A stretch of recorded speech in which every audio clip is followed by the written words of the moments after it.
कृपया ध्यान रखें कि इस चैनल में सभी की सभी जो जानकारी है वो शैक्षिक और सूचनात्मक उद्देश्यों के लिए है। इस यूट्यूब चैनल में प्राप्त किसी भी जानकारी को वित्तीय सलाह, कानूनी सलाह या तो व्यक्तिगत सलाह के रूप में नहीं लिया जाना चाहिए। जय हिंद दोस्तों। इंडियन एक्सचेंज वज्रेक्स 18 जुलाई 2024 को हैक हुआ था और अब आगे देखेगा वापस से जुलाई महीना आने वाला है। मतलब 1 साल हो गया है जब से एक्सचेंज हैक हुआ है, उसके बाद यूजर्स को पैसा वापस नहीं मिला है। जितना भी फंड्स वज्रेक्स एक्सचेंज के ऊपर यूजर्स का था वो फंसा का फंसा रहा है। आगे लास्ट हम लोगों ने एक अपडेट देखा कि वज्रेक्स की झूठ की वजह से सिंगापुर कोर्ट ने जो सीम ऑफ अरेंजमेंट था उसको डिसमिस कर दिया था।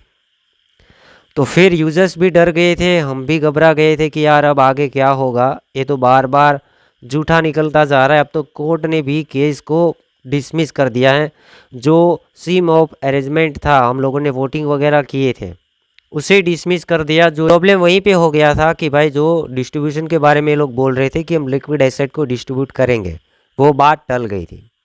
तो हम लोग आगे का अपडेट का वेट कर रहे थे। अगेन वज्रेक्स ने सिंगापुर कोर्ट को आर्गुमेंट किया था कि भाई हमें एक मौका और दे दो, ठीक है।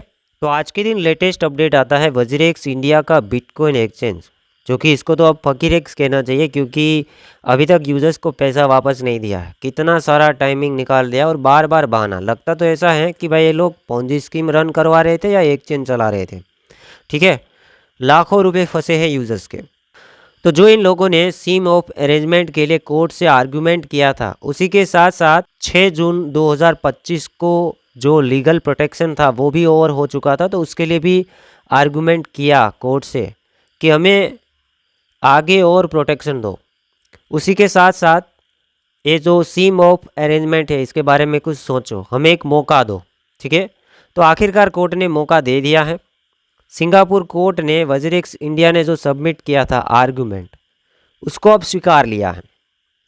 और आगे का प्लानिंग हम देखेंगे कि कोर्ट की तरफ से कोई अपडेट आता है नहीं आता है, क्योंकि अभी वज्रेक्स का तो ऐसा ही कहना है कि अब हम वेट करेंगे कोर्ट की तरफ से क्या फैसला आता है। आर्गुमेंट किया, ठीक है, अगेन कोर्ट का फैसले का वेट कर रहे हैं। और कोर्ट ने यहाँ पर ये भी कहेंगे कि लीगल प्रोटेक्शन भी दिया है। इन लोगों ने कितना बड़ा खेल खेल दिया, वज्रेक्स ने अगेन कितना बड़ा खेल खेल दिया। पहले तो 6 तारीख आखिरी तारीख था, ठीक है, प्रोटेक्शन के लिए, लीगल प्रोटेक्शन के लिए। 6 तारीख से पहले वो वाला टाइमिंग था कि वज्रेक्स के अगेंस्ट में कोई केस वेस ना कर पाए, क्योंकि कोर्ट उसे प्रोटेक्शन देता था कि भाई टाइमिंग मांगा है।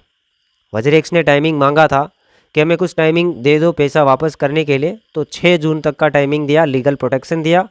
तो 6 जून तक लोग उसके अगेंस्ट में केस नहीं कर सकते थे। 6 जून के बाद टाइमिंग ख़त्म। उसके सामने ये भी कहेंगे कि 6 जून के आसपास ही कोर्ट ने फैसला किया कि वज्रेक्स तो झूठा है, इसका एक नया कंपनी ओपन होने वाला है, नेम भी चेंज होने वाला है, हम लोगों को नहीं बताया, इसलिए उन लोगों ने सीम ऑफ अरेंजमेंट जो अप्रूव करना था उसको डिसमिस कर दिया। तो वज्रेक्स ने आर्गुमेंट किया कि भाई उसको आपने डिसमिस किया है, हमें एक मौका दे दो, गलती हो गया हमसे, मौका दे दो, उसी के साथ साथ प्रोटेक्शन भी दे दो। तो दोनों चीज़ मांग लिया, अब इसको प्रोटेक्शन भी मिल गया और सीम ऑफ अरेंजमेंट के लिए कोर्ट अब सोचेगा, ठीक है, या तो फिर अगेन कुछ अनदर डॉक्यूमेंट भी मांग सकता है वज्रेक्स से और डिटेल्स ले सकता है। तो देखते हैं आगे क्या होता है। अभी अगेन एक केस है सिंगापुर कोर्ट के पास ही गया है, एक मौका दिया है और अब कोर्ट है वज्रेक्स को प्रोटेक्शन भी दे रहा है। उसी के साथ साथ सीम ऑफ अरेंजमेंट का क्या होता है वो चीज़ें आगे देखेंगे। आपको क्या लगता है कि ये डिस्ट्रीब्यूशन सक्सेसफुल रहेगा? क्या कोर्ट इसे अप्रूव करेगा? क्या वज्रेक्स लोगों को जल्दी पैसा वापस करेगा या फिर बहाना बहाना बहाना चलने वाला है, या बड़े लोगों की मिली भगत है? ऐसा तो नहीं लग रहा है। कमेंट छोड़ना।